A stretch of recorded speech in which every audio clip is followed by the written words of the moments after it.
여러분 반갑습니다. 원성 목사입니다. 오늘 에스라 베스트 성경대학 네 번째 강의 시간입니다. 오늘 마지막 시간이죠. 오늘도 함께 또 은혜로운 시간 가지면 좋겠습니다. 자, 먼저 우리가 저번 주까지 6장까지 보았습니다. 자, 6장까지는 어떤 내용이죠? 네, 성전을 재건하는 내용이 나옵니다. 우리 이스라엘 백성들이 하나님의 임재가 있는 성전을 재건해서 너무나 기뻤습니다. 자, 그리고 나서 이제 7장으로 넘어가는데요. 자, 7장부터는 조금 다른 스토리가 나옵니다. 이 에스라라는 사람이 등장을 하죠. 7장 1절에 보시면 이 일 후에 라고 되어 있습니다. 이 일은 어떤 일이죠? 그렇죠. 성전 재건하는 그 일입니다. 이 일 후에 이 에스라 하는 자가 나옵니다. 등장합니다. 자, 그런데 여러분 이 일 후에 성전 재건 이후에 바로 앞에 있는 일이라고 생각할 수 있지만 57년의 세월이 흐른 후에 성전이 세워지고 57년이 흐른 후에 이 에스라라는 사람이 등장을 하는 것이죠. 그러면 이 57년, 거의 60년이라는 이 기간 동안 이스라엘 백성들의 이 영적 상태는 더 성숙해졌을까요? 아니면 쇠퇴했을까요? 성경을 보시면 이 1세대 귀향민들은 어떤 열정이 있었고 또 하나님에 대한 신뢰가 있었지만 시간이 점점 지나오면서 이 믿음이 다음 세대들에게 전수가 되지 못했습니다. 그래서 너무나 영적인 피폐로 이어지게 되는 시간들이었습니다. 이 시기에 활동했던 말라기 선지자는 그 말라기서에 보면 이들이 굉장히 냉담했다. 하나님에 대해 서운함을 표현하고 있다고 말합니다. 왜 그랬냐? 이들이 결단을 하고 바벨론에서 그 안정적인 생활을 포기하고 하나님이 약속한 땅으로 왔는데 뭔가 일어나지 않는 겁니다. 경제적으로도 너무나 힘들어지는 겁니다. 그래서 이 이스라엘 백성들이 하나님께 대한 서운함을 막 표출한 거죠. 불만이 일어나는 거죠. 그리고 그곳에 와보니까 다른 민족들이 더 잘 사는 겁니다. 그래서 이들의 영적 상태가 하나님에 대한 신뢰가 아니라 다른 민족들로 눈이 돌리게 된 것이죠. 이때 등장한 영웅이 바로 하나님의 사람 에스라입니다. 이 에스라라는 사람의 이 이름의 뜻은 하나님이 도우시다라는 뜻을 가지고 있습니다. 종교적으로 그리고 사회적으로도 갈피를 잡지 못하고 있었던 이스라엘 백성을 돕기 위한 하나님의 사람을 이 에스라, 하나님의 도움을 하나님께서 보내신 것이죠. 자, 그럼 이 에스라는 어떤 사람이었냐? 1절부터 5절까지는 이 에스라의 족보가 나옵니다. 족보. 자, 근데 족보가 나오는데 여기에 17명의 이름으로 정리를 해요. 그리고 아론의 16대 손이다라고 말합니다. 근데 이걸 쭉쭉 정리를 해보면 에스라 위로 쭉 거슬러 올라가면 이 아론까지 나타나게 됩니다. 이게 그 말씀 1절부터 그 5절까지 나타나는 이 말씀에 나온 이 사람들이거든요. 근데 여러분 성경에 나오는 족보는 모든 사람을 다 넣지 않습니다. 이 족보에 이름을 이렇게 넣은 저자의 의도가 있어요. 자, 의도를 보시면 우리가 그 교차 대구법이라고 성경에서 그 저자들이 자주 쓰는 그 용법이 있습니다. 교차 대구법이라고 1절에서 에스라가 나오고요. 그리고 5절에 보면 아론이 나옵니다. 그리고 가운데는 아사랴가 나오고요. 그 중간에는 일곱 제사장이 나옵니다. 자, 가운데 아사랴를 배치했어요. 이 가운데 아사랴가 나옵니다. 이 아사랴는 솔로몬 성전의 첫 번째 제사장입니다. 자, 여러분 뭔가 언뜻 떠오르지 않습니까? 이스라엘 백성들이 귀향에서 무엇을 처음 지었죠? 성전을 짓습니다. 자, 이 아사랴는 솔로몬 성전의 첫 번째 제사장이에요. 제2의 성전은 솔로몬 성전을 바라보면서 지은 겁니다. 그러니까 이 가운데 있는 제사장이 이 솔로몬 성전의 첫 번째 제사장으로서의 상징성을 갖고 있는 것이죠. 그리고 나서 이 위에 7명의 제사장이 나오고 이 아래에 7명의 제사장이 나옵니다. 이 아래 7명은 성전이 파괴된 이후에 파괴될 때까지의 제사장이고요.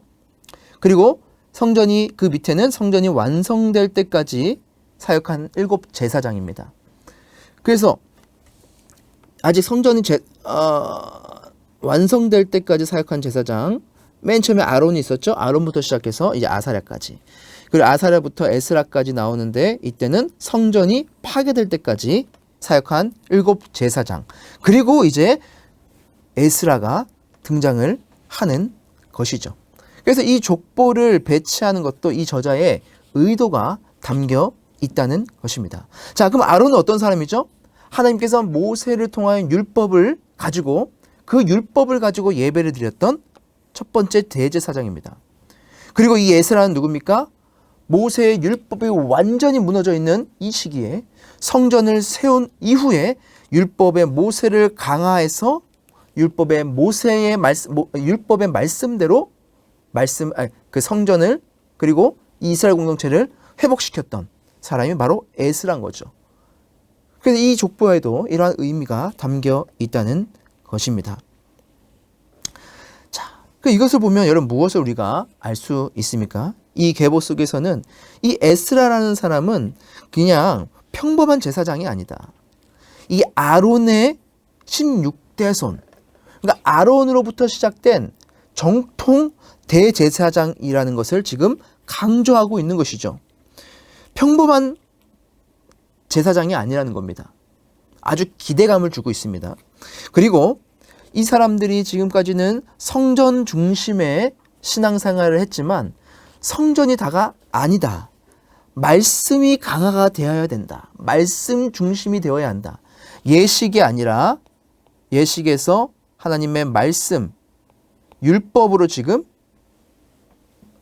그 중심축이 옮겨지고 있는 것을 지금 보여주고 있는 것이죠. 그래서 결국 여기서부터 이제 이 포로기 이후에 누가 등장합니까? 예수 그리스도, 말씀이신 예수 그리스도가 등장하죠. 그리고 예수님께서 저 성전, 이 헤롯 성전은 무너질 것이다. 그렇게 예언하지 않습니까? 진정한 말씀을 지금 말씀 중심의 삶을 강조하고 있는 것이죠. 자, 이제 에스라가 귀향한 이후에 에스라의 족보가 나오고 에스라는 어떤 사람인지 지금 6절부터 소개가 되고 있습니다. 에스라는 어떤 사람일까요? 자, 6절에 보시면 모세의 율법에 익숙한 학자다. 그렇게 나와 있습니다. 모세의 율법에 익숙한 학자는 어떤 사람이냐?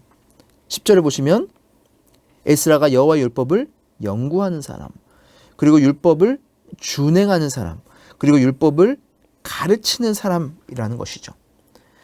모세의 율법을 끊임없이 연구하고 이것을 그냥 머리로만 아는 것이 아니라 실제로 삶에서 행하고, 그리고 이것을 자기만 아는 것이 아니라 이것을 다른 이들에게 가르치는, 우리 교회 말로 하면 정말 생명사역자가 바로 이 에스라였다는 것입니다.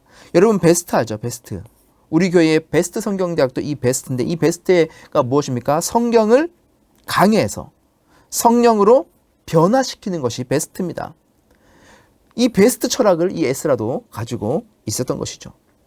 이렇게 에스라는 모세의 율법 말씀에 익숙한 학자였고, 여기에서 더불어 뭐가 있느냐? 하나님 여호와의 도우심을 입음으로 왕에게 구하는 것은 다 받는 자다. 자, 여러분 이게 무슨 말입니까? 페르시아 왕에게 아주 이쁨을 받는 그런 신하였다는 것이죠. 구하는 것은 다 받는 겁니다. 여러분, 제가 지금 우리 원로 목사님이나 우리 후임 목사님께 제가 원하는 것을 다 이야기할 수 있을 것 같습니까? 아닙니다. 못합니다. 그죠? 그런데 이 정도로 구하는 것은 다 왕에게 구하는 것은 받을 정도면 거의 아빠, 아들 관계죠. 거의 친인척 관계죠. 이 정도면. 그죠? 이 쉬운 자리가 아닙니다. 그런데 에스라는 바로 이런 사람이었다는 겁니다. 높은 관직을 그리고 아주 친밀한 관계였다는 것이죠. 하나님과의 그 관계 속에서도 세상과의 관계 속에서도 아주 탁월한 사람이 바로 이 에스라였다는 것입니다. 이 에스라는 자 9절에 보시면 하나님의 선한 손에 도우심을 입는 사람이었다는 것입니다. 그래서 이 에스라가 이제 두 번째 귀향을 준비합니다. 그때 페르시아에서 이 가나안 예루살렘으로 이동하는 거리가 1500km가 됩니다. 1500km. 이 1500km를 14주 동안 계속해서 걸어서 옵니다. 여러분 얼마나 힘들겠어요. 그렇죠? 여러분 상상해 보십시오. 여러분 저도 군대를 나왔지만 200km 행군을 했거든요. 일주일 동안. 그럼 하루에 엄청 많이 걸어야 돼요. 하루 종일 8시간 이상씩 걸어야 됩니다. 너무 힘들어요. 젊은 사람 군인도 힘든데 이 귀향민 중에는 젊은 사람뿐만이 아니고 어린아이도 있고 노인들도 있을 겁니다. 그러니까 이 사람들을 다 끌고 안전하게 예루살렘까지 도착했다는 것은 하나님의 도우심이 없이는 절대 이루어질 수 없는 겁니다. 이것을 이루어낸 사람이 바로 이 에스라인 것이죠. 근데 누가 돕습니까? 하나님의 선한 손이 이 에스라를 돕는 겁니다. 그래서 말씀을 끊임없이 연구하고 준행하는 사람이 어떻습니까? 세상에서 쓰임 받는 겁니다. 그리고 하나님의 사역도 하나님께서는 감당하게 하시는 겁니다. 자, 이제 이 에스라가 귀향하는데 자, 무엇을 들고 귀향하느냐? 아닥사스다의 칙령을 들고 귀향합니다. 이 아닥사스다 칙령의 내용이 7장 11절부터 26절까지 쭉 나오는데 이건 역시 우리가 교차 대구법을 통해서 우리가 확인할 수가 있어요. 자, 14절에는 율법에 따라 조사라는 이 아닥사스다 왕의 임무가 등장합니다. 그리고 26절 마지막 25, 26절의 마지막에는 율법을 따라 가르치라라는 내용이 나옵니다. 그리고 그 사이에 B와 B'에는 바벨론에서 성전에 바치는 예물, B'는 유프라테스 강 서쪽 지방에서 성전에 바치는 예물, 그리고 그 가운데에는 국고에서 지출될 성전 유지 비용과 험납될 그릇들, 이러한 구조로 이 칙령이 기록되어 있습니다. 자, 이 칙령에서 우리가 알 수 있는 것은 무엇이냐 하면 하나님의 도움의 손길은 이 왕과 그리고 성경에 보면 그 페르시아 고관들 7 고관들이 보좌관이 보냈다고 기록되어 있어요. 그러니까 이 페르시아 제국의 최고 결정 기관의 허락하에 이 일이 일어난 겁니다. 놀라운 일이죠. 정말 기적적인 일이 일어난 겁니다. 그리고 바벨론에서 성전에 바칠 예물을 이 에스라가 모읍니다. 우리가 선교지를 보낼 때, 선교할 때 교회에서 선교 헌금을 모금하지 않습니까? 이거 마찬가지로 모금을 하는 거예요. 그리고 이것을 가지고 귀국을 하는 거죠. 근데 아마도 바벨론에 있을 때에 이 성전에 바치는 예물을 드린 사람들은 아마 유대인들이었을 겁니다. 그들은 내가 가지는 못하지만 나를 대신해서 가는 저들에게 이 헌금을 해서 보내는 거죠. 여전히 그때도 샌더스쿨이 있었던 것 같습니다. 보내는 이들. 이것도 너무나 귀한 사역이죠. 그렇죠? 너무나 귀한 사역입니다. 고향으로 돌아가지 못하는 유대인들이 물질로라도 도움을 드리는 것이죠. 그리고 나서 이제 돌아와서 유프라테스 강 서쪽 지역 이제 움직입니다. 서쪽 지역에서도 이제 성전에 바치는 예물들이 있습니다. 그 관리들에게 에스라에게 지원을 해줘라 그런 명령이 있는 것이죠. 그리고 성전에서 일하는 사람은 면세해줘라, 세금을 떼지 말아라, 이러한 칙령도 내립니다. 엄청난 혜택을 지금 이 아닥사스다 왕이 주고 있는 것이죠. 그리고 이 안에 보면은 이 왕은 그 하나님 백성의 율법을 굉장히 존중합니다. 이것을 보면 세상 권세가 도덕과 합리성을 요구하는 것들이 교회에서 요구하는 것들과 일치하는 것을 보여줍니다. 다른 말로 하면 세상의 도덕적 기준과 우리 교회 안의 도덕적 기준이 다르지 않다는 거예요. 그들이 보는 것과. 오히려 무엇입니까? 그들도 더 높은 수준의 도덕을 요구한다는 것이죠. 그것을 추구하고 있고. 그런데 여러분, 교회가 율법의 정신, 세상의 그 법치 정신을 무시하면 되겠습니까? 안 되는 것이죠. 오히려 더 그 위에서 우리가 더 선하고 더 법을 지키며 더 이 세상의 이로움을 위해서 살아가는 것을 보여줘야 되는 것이죠. 이 아닥사스다 칙령 속에는 그런 내용들을 우리가 살펴볼 수 있다는 것입니다. 자, 이제 그 이어서 에스라가 하나님께 찬양을 올려 드립니다. 우리 조상들의 하나님 여호와를 송축할지어다. 그가 왕의 마음에 예루살렘 여호와의 성전을 아름답게 할 뜻을 두시고 또 나로 왕과 그의 보좌관들 앞과 왕의 권세 있는 모든 방백들 앞에서 은혜를 얻게 하셨도다. 내 하나님 여호와의 손이 내 위에 있으므로 내가 힘을 얻어 이스라엘 중에 우두머리들을 모아 나와 함께 올라오게 하였노라. 자, 하나님을 찬양하고 있습니다. 왕의 마음을 예루살렘 여호와의 성전을 아름답게 할 뜻을 두신다. 하나님께서 왕의 마음을 그렇게 바꾸셨다는 거예요. 역사의 주관자는 누구라는 것이죠? 왕이 아니라 왕의 마음도 하나님이 움직였다는 겁니다. 하나님이 움직이시면 못하실 일이 없을 줄 믿습니다. 저 북한 정권도 하나님이 움직이시면 바뀔 줄 믿습니다. 하나님이 해결하실 줄 믿습니다. 우리나라도 마찬가지입니다. 여러분, 왕의 마음, 왕의 마음대로 하는 것 같지만 그 마음으로 움직이시는 것도 하나님이라는 것이죠. 그리고 그것뿐만이 아니라 왕과 보좌관들이 모든 방백 앞에서 은혜를 얻게 하셨다. 권세 있는 방백들 앞에 은혜를 얻게 하셨다. 이들과도 좋은 관계를 맺게 하셨다는 겁니다. 근데 이 관계마저도 누가 하신 겁니까? 그렇죠. 하나님께서 그 일을 이루게 하셨다는 겁니다. 에스라가 잘나서 관계를 잘 맺어서 물론 그것도 있겠죠. 하지만 궁극적으로는 이 관계 역시 하나님이 하게 하셨다는 것을 지금 찬양하는 것이죠. 그리고 내가 힘을 얻어서 이스라엘 중에 우두머리를 모아 나와 함께 올라오게 하였다. 이 힘을 주신 분도 누굽니까? 여호와의 손. 주님께서 용기를 주시고 그 상황과 여건을 만들어 주셨다는 것이죠. 사람이 아무리 큰 것들을 많은 길을 계획한다 할지라도 그것을 이루시는 분은 누굽니까? 하나님이라는 고백을 지금 이 에스라는 하나님께 올려드리고 있는 겁니다. 여러분, 이것이 바로 우리의 이 믿음의 자세라는 겁니다. 그리스도인들의 자세라는 것이죠. 우리가 아무리 뛰어나고 아무리 잘되고 우리 자식들이 아무리 좋게 되어도 여러분, 그 모든 찬양과 감사와 영광을 누구께 올려드려야 됩니까? 하나님께 올려드려야 하는 거예요. 우리는 그 초심을 잊지 말아야 합니다. 에스라처럼 이러한 마음을 가지고 있어야 되는 것이죠. 이렇게 될 수 있는 이유는 무엇입니까? 이 에스라는 날마다 율법, 말씀을 연구하고 준행하고 가르치는 사람이었기 때문입니다. 자, 이제 에스라가 찬양한 이후에 8장에 보시면 귀향한 백성들의 명단이 나옵니다.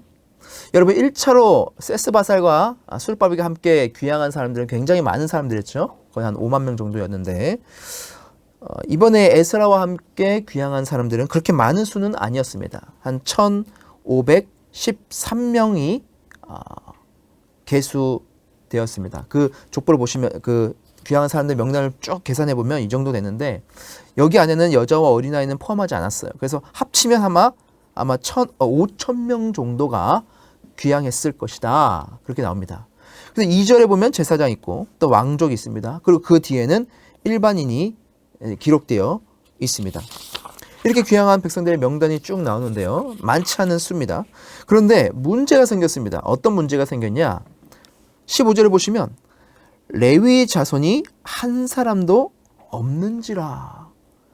1,500명, 그리고 그 어린아이와 여자까지 합치면 5,000명의 사람들 중에서 레위 자손이 한 사람도 모이지가 않았던 거예요.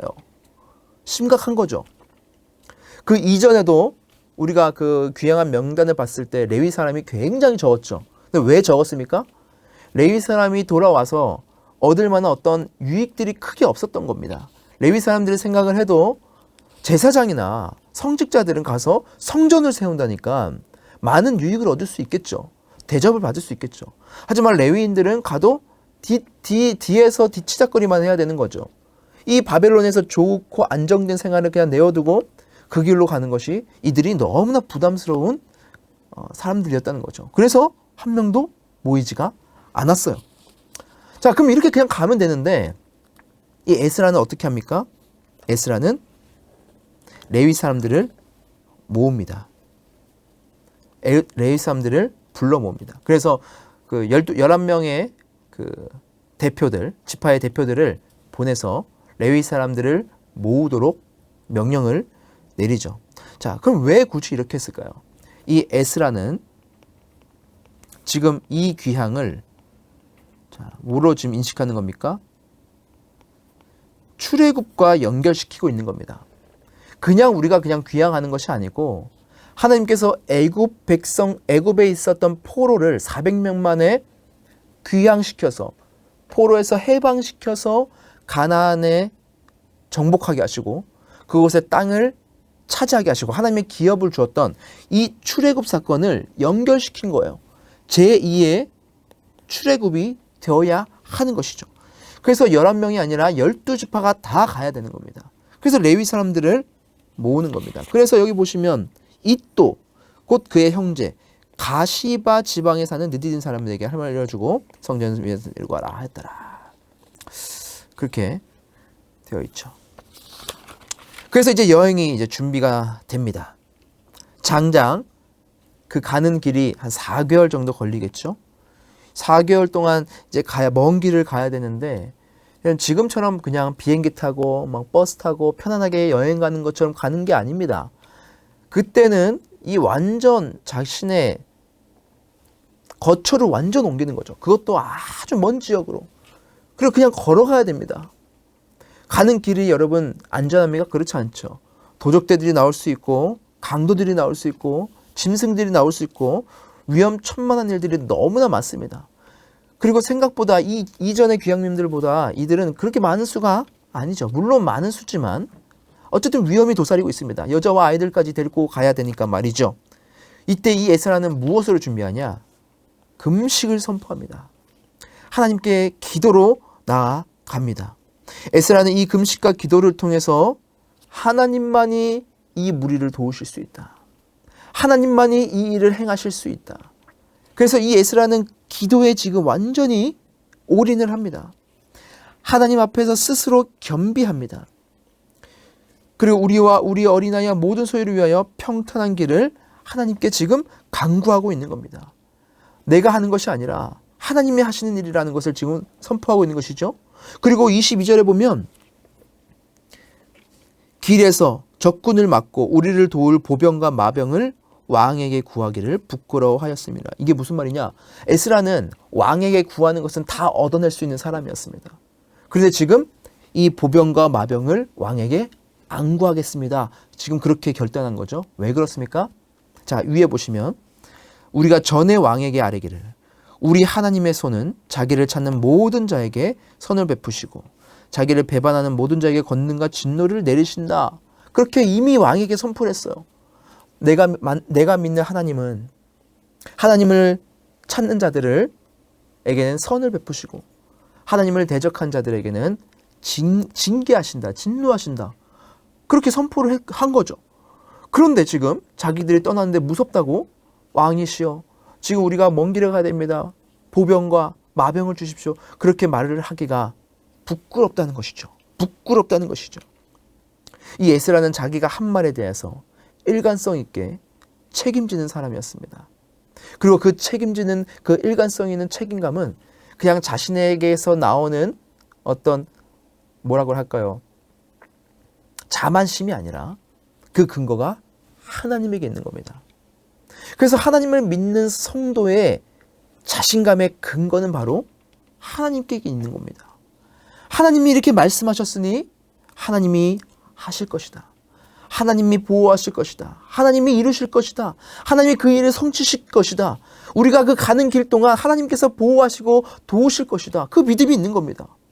기도하고 금식하며 주님 앞에 겸비하며 나가는 이 에스라의 마음이, 그 믿음이 바로 이러한 것이었다는 것이죠. 여러분, 그렇다고 해서 여러분 세상의 것을 아예 차단하라는 말이 아닙니다. 이 이후에 나오는 예레미야 여러분 아시죠? 이 바로 뒤에 나오는 예레미야인데, 이 예레미야는 귀향할 때 마병과 보병의 보호를 받아서 옵니다. 하지만 그렇다고 하나님이 그 느헤미야에게 너 믿음 없어, 너 어떻게 그럴 수 있어, 내가 지킨다고 했는데 너 왜 이렇게 세상 것을 의지해, 그렇게 말씀하지 않으십니다. 그건 역시 귀한 겁니다. 중요한 것은 무엇이냐? 에스라도 그렇고 느헤미야도 그렇고 하나님 앞에서 어떻게 하는가 하는 거죠? 겸비함으로, 스스로 겸비함으로 기도하며 하나님을 신뢰하며 나아간 겁니다. 그래서 금식을 하면서 하나님께 구하는 겁니다.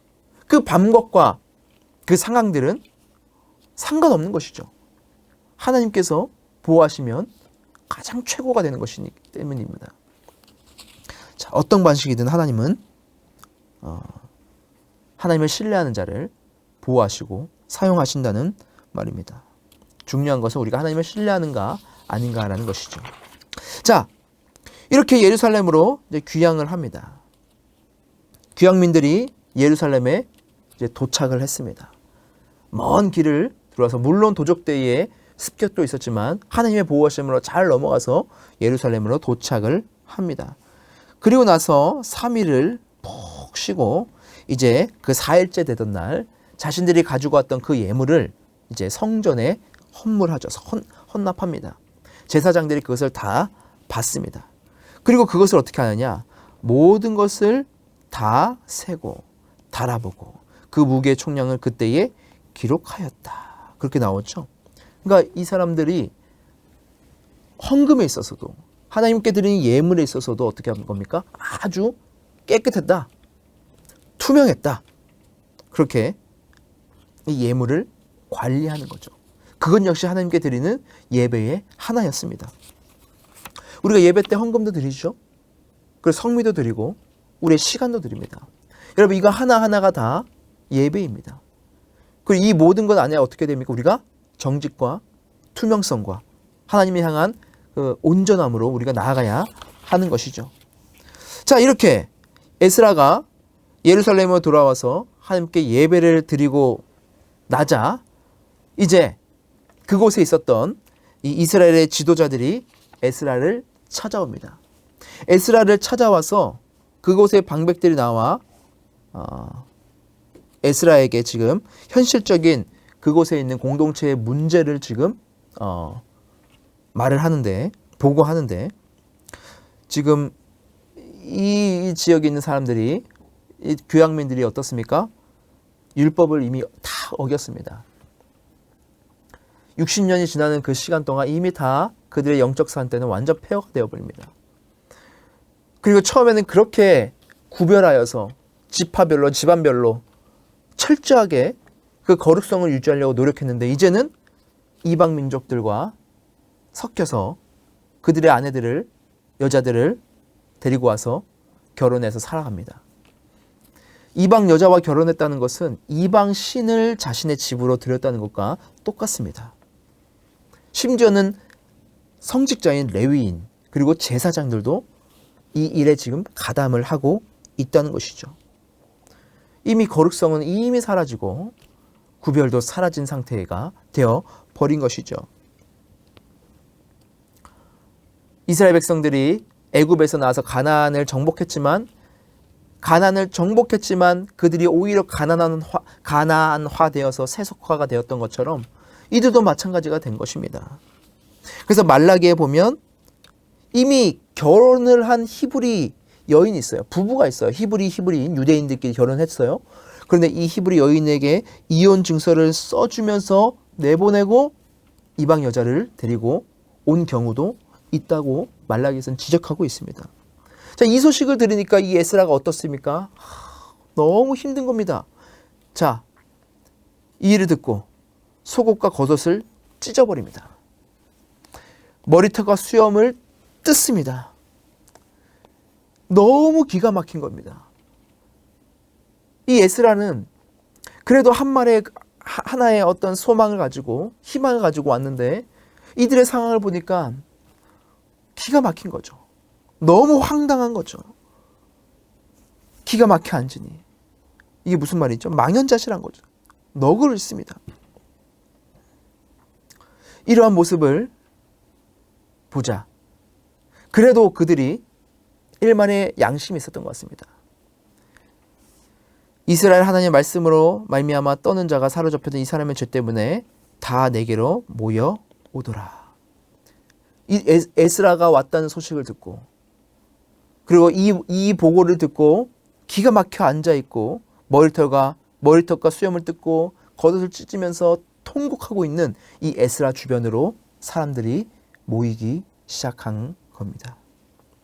조금씩 그 회개의 분위기, 신앙의 어떤 신앙적 분위기가 조금씩 불이 오르기 시작한 것이죠.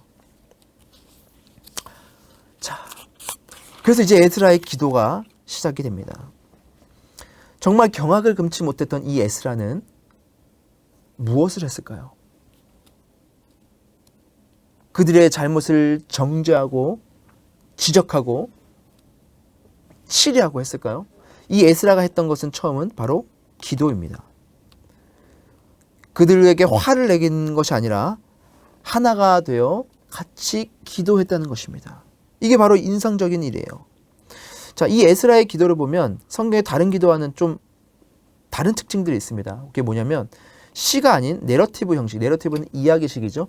이야기식 형식을 가지고 있는 기도였어요. 그리고 그 기도는 설교적 성향이 있습니다. 선포하는, 자신만 혼자 기도하는 것이 아니라 이 기도를 통해서 함께 선포적 기도, 설교적 기도의 성향이 있어요. 이 기도 안을 쭉 보면 네 가지 요소를 우리가 확인할 수 있는데 첫 번째는 하나됨입니다. 자, 이 에스라가 지금 기도를 하는데 자, 우리 죄악이 많아 정술이 넘치고 우리 허물이 거서 하늘에 미침이다. 자, 지금 에스라가 기도할 때에 이 사람들이 이스라엘 백성들이 여기 있는 1세대 귀향민들이 2세대 귀향민들 이렇게 말을 하지 않는다는 것이죠. 우리에게는 나도 포함되는 겁니다. 에스라도 포함되는 거예요. 이 공동체의 죄를 지금 자신의 죄로 인식하면서 우리는 하나라는 것을 강조하고 있는 것이죠. 죄를 지은 개인도 문제가 있지만 그 죄를 용납하고 그 죄를 짓도록 방관한 공동체도 죄가 있다는 겁니다. 진짜 지도자의 모습을 지금 보이고 있는 것이죠. 자, 그래서 두 번째, 죄에 대한 고백이 나타납니다. 이 현재의 공동체의 죄뿐만이 아니라 지금까지 과거에서부터 지금까지 이어져 온 이스라엘의 죄와 실패까지도 고백을 하고 있는 겁니다. 우상 숭배하고 있고 그리고 지금 이방 민족과 결혼하고 있는 이 하나님의 말씀을 지키지 않고 있는 이 모든 죄를 지금 하나님께 고백을 하고 있습니다. 그리고 회개하고 기도하는 것에서 끝나지 않아요. 이제 변화에 대한 결단을 합니다. 여러분, 우리에게 부족한 것이 무엇입니까? 우리는 여러분 하나님의 나와서 기도하는 거 너무나 좋아요. 너무나 중요합니다. 여기서부터 시작인 거예요. 그런데 기도에서 끝나면 안 됩니다.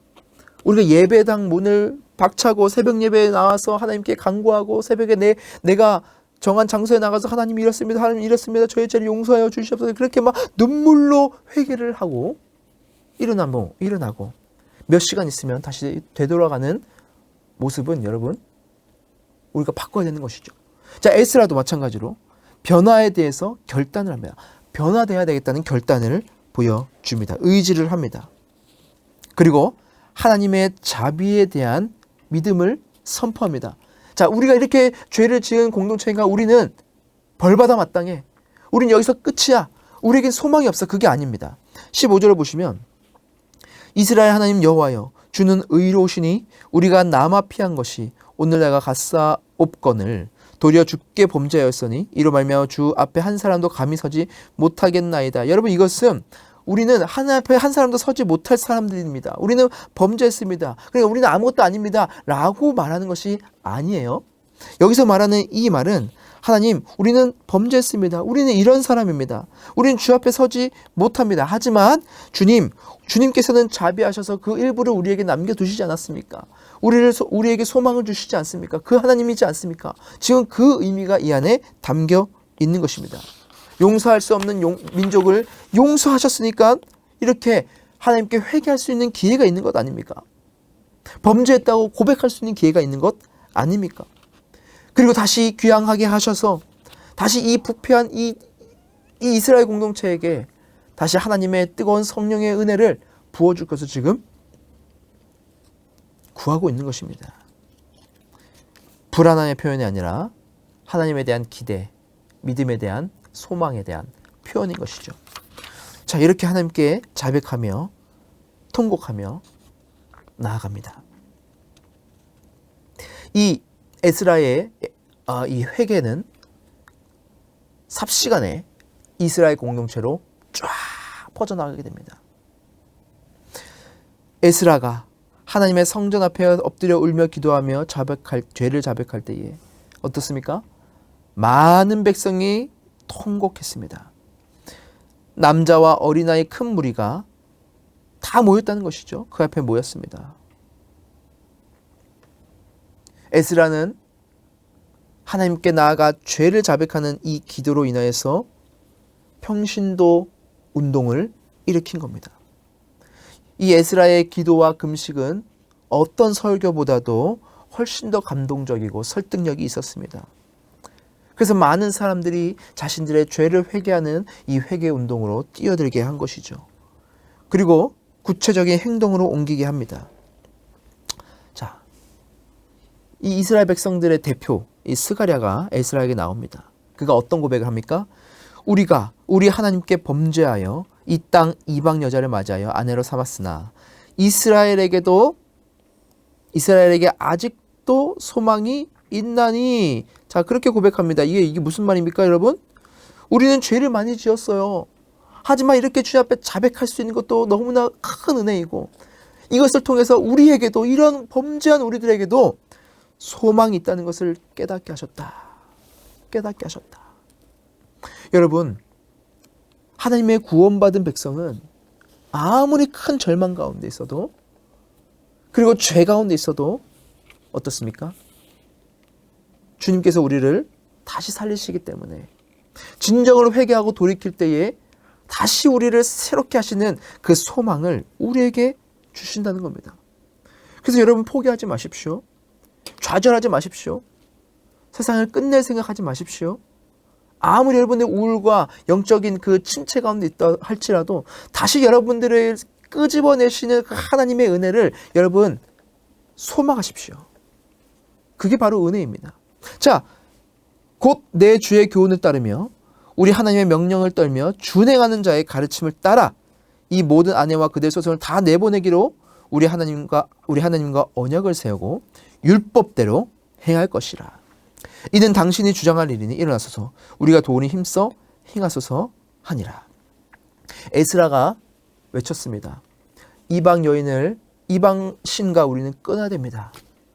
그러자 지금 스가랴 이 민족 대표가 자, 우리의 모든 아내와 소생을 내보내겠습니다. 여러분, 이게 쉬운 결단입니까? 내 사랑하는 아내 그리고 내 자녀들 어떻게 하겠다는 거예요? 내보내겠다는 겁니다. 여러분, 이거는 보통 결단이 아닙니다. 상상해 보십시오. 생이별을 하는 거예요. 그런데 지금 이 결단을 우리가 했다는 겁니다. 그러니까 이 회개운동이 얼마나 강력한 운동이었는지를 지금 보여주고 있는 것이죠. 이 행동의 핵심에는 어떻습니까? 하나님의 백성의 그 순수성을 다시 회복하고자 하는 그 결단과 행동이 있는 것이죠. 우리 안에 우상 숭배들을 떨쳐내고 가증스러운 것들을 제거하고 하나님의 말씀에 반하는 것들을 우리가 바로잡겠다는 그 결단이 있는 것입니다. 그것을 우리가 지키겠다. 무리가 맹세를 거기서 한 것입니다. 이 맹세를 하자. 이 에스라는 어떻게 합니까? 성전 앞에 일어나 엘리야십의 아들 여호하난의 방, 곧 제사장 어떤 제사장의 방으로 들어갑니다. 그리고 그곳에서 음식도 먹지 않고 물도 마시지 않으면서 계속해서 금식하며 기도하는 겁니다. 중보 기도를 하고 있는 것이죠. 자, 이렇게 이 이스라엘 백성들이 결단하고 맹세하고 나서 다시 이 문제를 해결하기 위해서 3일 만에 예루살렘으로 다시 모이게 됩니다. 그죠? 3일 내에 이곳으로 모입니다. 그리고 이제 너희 조상이 하나님 앞에서 죄를 자백하고 그 뜻대로 행하여 그 지방 사람들과 이방 여인을 끊어버리라 하니 모든 회중이 당신 말씀대로 우리가 마땅히 행할 것입니다. 그렇게 지금 다시 결단을 하고 결정을 하는 것이죠. 이방 아내들과 아이들을 내보내는 것이 참으로 잔인하게 느껴질 수 있지만 결혼하면서 이방 종교와 그들의 신을 생각 없이 받아들인 이 이스라엘 공동체에게는, 하나님의 선민 백성인 이스라엘 공동체에게는 이것이 너무나 중요한 일이고 처절하지만 해야 되는 일인 것입니다. 자, 이후에 이제 그 이후에 명단이 나와요. 타 민족을 아내로 맞이한 사람의 명단, 이 18절부터 44절까지 쭉 나옵니다. 제사장들 중에서는 자, 예수아 집안에서 4명, 인멜에는 2명, 이게 쭉 나와요. 그리고 자, 이제 일반인 가정에서는 뭐 바로스 집안에는 7명에서 쭉 나옵니다. 자, 근데 여기서 보시면 자, 총 계산을 해보면 113건의 이혼을 지금 기록하고 있습니다. 제사장은 17, 레위는 10, 그리고 일반은 83에서 84 정도로 계산을 해보면 나옵니다. 그런데 여러분 자세히 보십시오. 113건. 처음에 그 1차 귀향은 한 5만 명 정도였고 지금 한 5천 명 정도 됩니다. 근데 이 안에서 지금 이혼한 수가 113건밖에 안 돼요. 너무 적은 수이지 않습니까? 실제로 내보낸 수는 적은 것 같아요. 그래서 일부 어떤 학자들은 자신의 이 결혼, 이방인과 결혼했지만 이 이방인 여인이 하나님을 받아들이고 또 하나님의 그 성회의 회 안으로 들어온 사람들이 있을 것이다. 이것을 증명했을 것이다.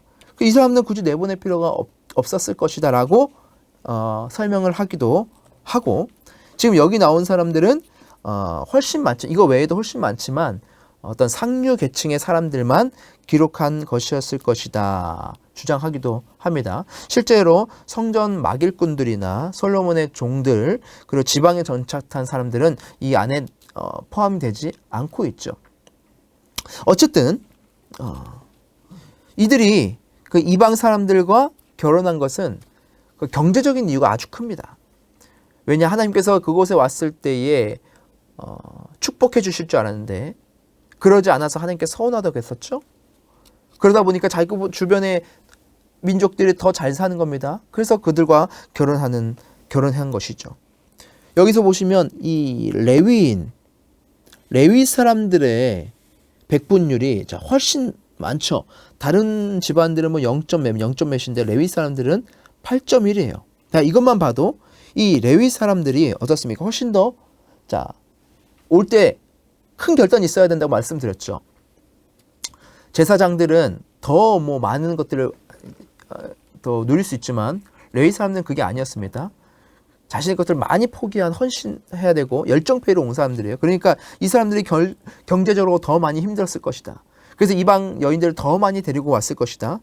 근데 이들이 내보낸 수도 그래서 훨씬 많았을 것이다. 이렇게 해석을 할 수도 있어요. 어쨌든 지금까지 부부가 되어서 살아온 이 아내와 자기가 양육했던 자식들을 보내는 일은 쉽지 않죠. 생이별을 해야 합니다. 그래서 가정마다 이 이별의 고통은 엄청났을 겁니다. 그죠? 얼마나 힘들었겠어요. 이것처럼 죄의 대가는 너무 큰 겁니다. 죄의 대가는 이루 말할 수 없이 큰 대가를 치르게 되어 있습니다.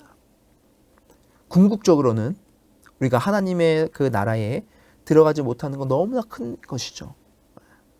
그래서 우리가 어떻게 해야 됩니까? 하나님의 말씀에 그대로 순종하는 것이, 말씀 따라 사는 것이 너무나 중요합니다. 내가 뭐 구원만 받으면 되지 뭐. 한 70까지 그냥 내 마음대로 살다가 죽기 전에 그냥 하나님 고백하고 천국 가면 그게 제일 좋은 삶 아닌가라고 말할 수도 있어요. 어떤 사람들 그렇게 말합니다. 그러나 그게 아닙니다. 그만큼 살면서 지은 그 죄의 값은 너무 무거운 겁니다. 하나님은 우리에게 상급을 주시는 분입니다. 잘하면 잘한 만큼 상급을 주셔요. 하지만 못하면 못한 만큼 벌도 주십니다. 그게 하나님입니다. 죄는 항상 우리에게 아주 좋은 것, 달콤한 것을 주는 것 같지만 결국 그 끝은 아주 추한 것입니다. 자, 우리가 이렇게 에스라에 대해서 함께 나누어 봤습니다. 에스라를 통해서 우리에게 오늘 주신 말씀은 여러분 무엇이 있습니까? 우리가 부흥이 있기 위해서는, 우리의 이 무너진 삶을 회복하기 위해서는 첫 번째, 말씀 중심의 예배를 드리는 것입니다. 예식 중심이 아니라, 예배에 나와서 그냥 예식을 보는 것이 아니라 어떻습니까? 하나님의 말씀을 내 마음에 품고 말씀 중심으로 하나님께 예배를 드리는 모습이 필요하다는 것이죠. 우리는 얼마나 성전 중심으로 살아왔습니까? 그렇죠? 얼마나 교회 중심으로 살았습니까? 건물 중심으로 살았습니까? 그게 아니라는 겁니다. 우리의 영적인 부흥이 생기기 위해서는 그 예배 가운데 말씀의 은혜가 있어야 되는 겁니다. 자, 두 번째는 마음을 찢는 회개와 기도가 있어야 되는 것입니다. 하나님 앞에 정말 마음을 찢고 옷을 찢고 머리와 수염을 뜯으면서 통회하면서 자복했던 것처럼 에스라가, 우리도 하나님 앞에 우리의 죄를 완벽하게 회개하는 이 회개와 그 기도가 있어야 되는 것이죠. 그리고 그 기도하고 나서 우리의 행동이 어떻게 됩니까? 하나님께서 주신, 기도하면서 우리에게 주신 그 마음의 말씀에 행동하는 결단의 삶으로 나아가야 되는 것이죠. 분명히 우리가 하나님께 나아가 자복하고 하나님께 부르짖고 기도하면 하나님께서 우리의 문제와 우리의 상황과 우리의 삶에 들려주시는 음성이 있습니다. 그 말씀이 있습니다. 그 말씀이 어떻게 됩니까? 결단해야 되는 것이죠. 그리고 행동해야 되는 것이죠. 그것이 이스라엘 백성들이 이방 여인들과 자식들을 내보내는 그런 너무나 처절한 아픔일 수 있습니다. 힘든 것일 수 있어요. 엄청난 대가가 있을 수 있습니다. 하지만 우리가 그것을 결단하고 행해야 하는 것이죠. 여러분, 그게 바로 순종입니다. 그럴 때에 어떻게 됩니까? 다시 거룩성이 회복되고 우리의 영적인 부흥이 일어나게 되는 것입니다. 우리 사랑하는 성도 여러분, 저는 여러분들이 모두가 영적 부흥을 경험하기를 간절히 소망합니다. 여러분, 무너진 부분이 있습니까? 여러분, 그 부분을 가지고 하나님께 나아가십시오. 그리고 말씀 중심의 예배를 드리며 은혜를 구하면서 그 주님께서 주시는 그 말씀에 행동하는 결단으로 여러분의 삶을 주님께 드리십시오. 그러면 반드시 하나님께서는 다시 여러분들의 삶을 아주 뜨거움과 기쁨과 감사가 넘치는 그런 성령 충만한 삶으로 인도해 주실 것입니다. 그 은혜를 여러분 날마다 누리시기를 주님의 이름으로 축원합니다. 기도하겠습니다.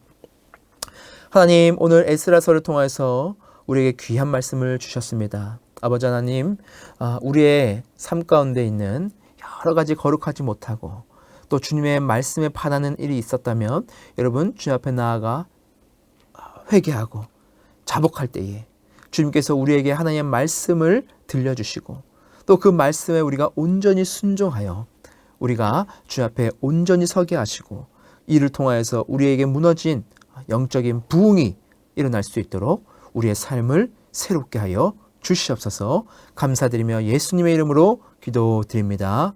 아멘. 여러분, 지금까지 에스라를 수강해 주셔서 너무 감사드립니다. 저도 여러분들을 위해서 계속 기도하겠습니다. 감사합니다.